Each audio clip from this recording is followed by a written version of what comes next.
I was personally never concerned about being super thin.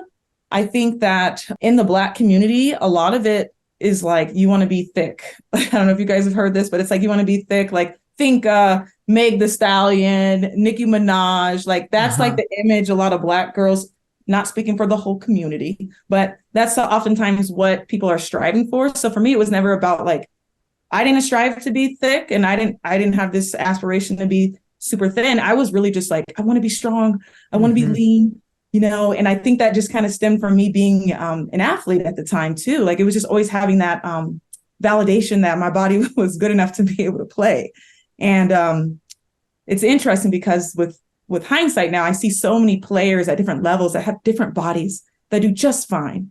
It just happened to be in that case that I wasn't good enough because of my size at the time. So, but however, when you talk about the culture, growing up, like to your point, I remember, because I grew up in West Phoenix, which was, more middle class, lower class. I remember when I would have like club games out in East Phoenix, there'd be white moms who I'd be like, wow, they look so healthy, so vibrant, and like so young. And I didn't really understand why until I got older. And then I realized, I was like, well, it comes down to, the education, income, awareness of nutrition and health. And I think that because that is lacking in the Black community, then there's naturally this, maybe not an aspiration to be a certain way, if you were getting reached out to by your family, maybe to say, hey, like, you need to, Alexandra, maybe you should lose 10 pounds or whatever, like whatever the case may be, it's because you guys, maybe you had that lens in health and like, you're not being healthy. So maybe there was some good intent behind it too, right? But that's the whole topic in of itself. I think with like the beauty standards, I think a lot of it for Black women, maybe not so much weight. It was, just even hair. You probably hear a lot hair. Like for me to wear my hair like this, it's referred to as locks, otherwise known as dreadlocks, but the appropriate term is locks. Took me a lot of courage to finally wear my hair natural. Like I used to wear perms and straighten my hair, to fit the European standard. So I think that as Black women, they're kind of battling all kinds of things. And weight is a part of it, but it's like there's other things, and like hair is a big one in the Black female community, especially like in corporate and different environments. I think that that's a big one. But to your point, I think we also want to be healthy.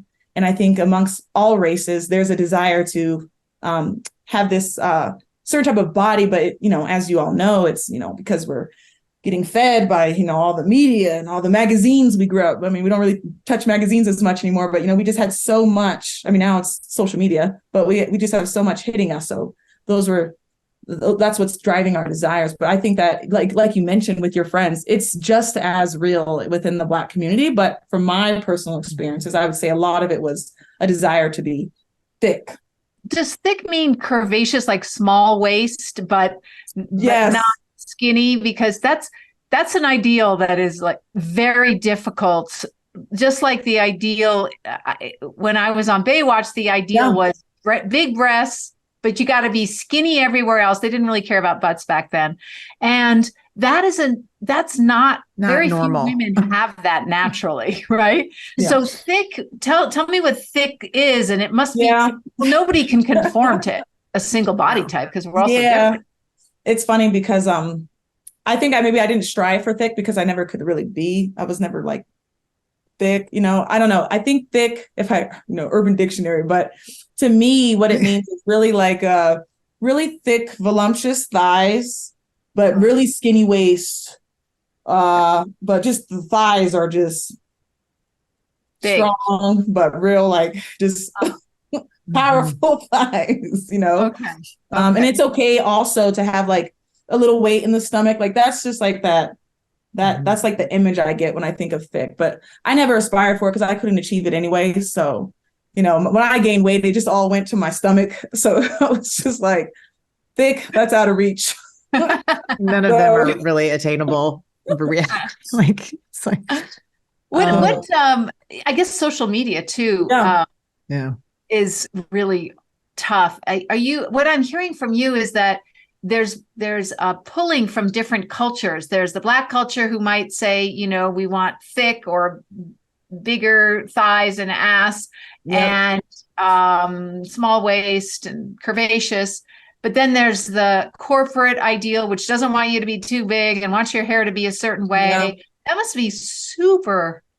And then, of course, Hollywood or, people are thin, and it just must be really hard for young girls today. Do you see a lot of girls having a lot of self-hatred for their bodies like I did when I was, certainly when I was growing up? Most women in America seem to have a real tortured relationship with their body. Their bodies.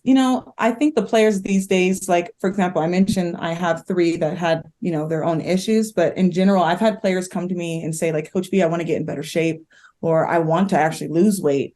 And again, I stress it more and more. It really comes down to that mindset, because for them, at least, I just feel like they're not in the best, they're not set up for success, so to speak.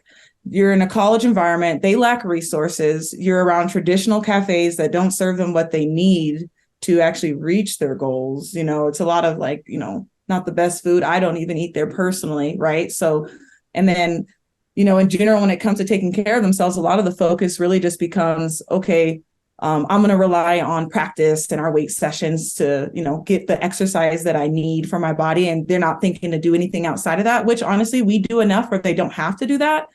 But it really just comes back to my earlier point about just they came here with those eating habits. So, on previous road trips, I'll have girls that are the same ones that are like, Coach B, I really want to get into shape and I want to lose weight. But then, I leave them alone because I know not to shame. That's number one, too, is like, then they're eating cookies and eating a bunch of, junk crap food. And then it's like, okay, well, so when I see this, it ties directly to like my philosophy with health coaching. It's just like, okay, I see this, I want to lose weight talk, but in reality, people are stumped by the fact that they just don't have the relationship with food.